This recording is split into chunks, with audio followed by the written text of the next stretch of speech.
इस पूरी सीज़न में मैंने 2-3 तरीके से आँवले का अचार बना लिया, लेकिन फिर भी मेरा मन नहीं भर रहा था। आज मैंने एक और अलग तरीके से ये आँवले का अचार बनाया है, जो बनाने में बहुत ही ज़्यादा आसान और खाने में इतना ज़्यादा स्वादिष्ट है ना। अगर आप अचार खाने के शौकीन हो, तो ये वाली रेसिपी आप एक बार ज़रूर ट्राई करना, आपको बहुत पसंद आएगा। इसे बनाने के लिए मैंने यहाँ पर एक पतीले में पानी गर्म होने के लिए रख दिया था। इसके ऊपर इस तरीके का कोई छेद वाला बर्तन रख देंगे, ताकि हमारे आँवले आराम से स्टीम हो सके। अब मैंने यहाँ पे ढेर सारे आंवले लिए हुए हैं। इन्हें डाल करके ना और इसे ढक करके तकरीबन 14 से 15 मिनट के लिए मीडियम टू हाई फ्लेम पर आप इसे स्टीम होने दें, ताकि बढ़िया तरीके से ये पक जाए।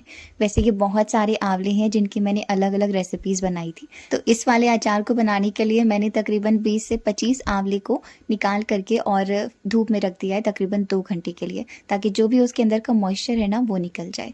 तब तक के लिए हम बना करके तैयार करेंगे अपने अचार का मसाला, जो आपको हमेशा फ्रेश बना करके ही यूज़ करना है। जिसके लिए मैंने यहाँ पे 2 बड़ा चम्मच धनिया के बीज लिए हैं, 2 बड़ा चम्मच जीरा है, 2 बड़ा चम्मच सौंफ, 2 बड़ा चम्मच अजवाइन और 1 चम्मच यहाँ पे मेथी लिया है।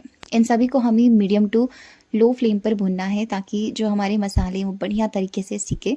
ध्यान रखना है बहुत ज़्यादा आपको इनका रंग चेंज नहीं करना है।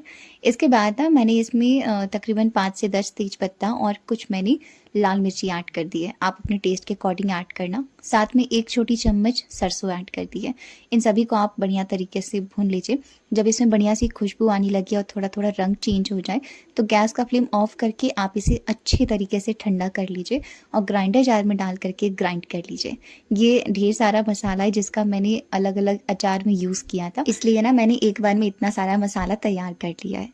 अच्छा, यहाँ पे जो आंवले हैं ना, तकरीबन 2 घंटे तक रखने के बाद जो भी इसका मॉइस्चर है वो सारा खत्म हो गया। ये काम आप ज़रूर से करिएगा। ऐसा करने से ना आपका अचार जल्दी ख़राब नहीं होता है। अब इसमें सारी चीज़ें ऐड करेंगे। सबसे पहले अचार वाला मसाला तकरीबन 2 से 3 बड़ा चम्मच, साथ में कश्मीरी लाल मिर्च पाउडर 1 छोटी चम्मच, हल्दी पाउडर 2 छोटी चम्मच, कलौंजी और अजवाइन ऐड की है 1 छोटी चम्मच, साथ में हींग ऐड करेंगे जिससे टेस्ट काफ़ी अच्छा आता है। नमक ऐड करेंगे टेस्ट के अकॉर्डिंग और साथ में आधी छोटी चम्मच काला नमक ऐड किया है। इससे अचार का स्वाद बहुत ही बढ़िया आता है। अब इसमें अचार की सबसे मेन सामग्री जाएगी जो है सरसों का तेल। तो थोड़ा सा आप इसे गर्म करके लीजिएगा और ज़रूरत के अनुसार जो तेल है वो ज़्यादा कम लग सकता है। इसके अलावा जो हमने अचार का मसाला डाला है वो भी आप अपनी पसंद के अकॉर्डिंग ज़्यादा या कम क्वांटिटी में डाल सकते हो। और अब इस अचार को आप किसी ग्लास के जार में ही रखिएगा, प्लास्टिक के जार में ना रखें। और कुछ बातों का ध्यान रखिए, जैसे आप इसे गीले हाथों से ना छुएं, या जो चम्मच से आप अचार को निकाल रहे हैं वो चम्मच गीला ना हो। इन कुछ छोटी मोटी बातों का अगर आप ध्यान रखोगे ना, तो आपका अचार बिल्कुल भी ख़राब नहीं होगा। अच्छा, सारा अचार साथ में मसाला इसमें डाल देने के बाद अब क्या करेंगे ना कि इसे या तो आप इसका ढक्कन लगा दीजिए, या मैं ना इस तरीके से पतला सा एक रुमाल लगा देती हूँ और इसके बाद इसे धूप में तकरीबन 4 से 5 दिन अच्छे से रख देती हूँ।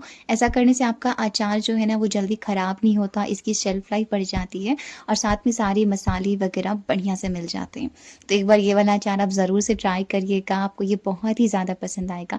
और ट्राई करने के बाद अगर आपको रेसिपी अच्छी लगे तो वीडियो को प्लीज़ लाइक करिएगा।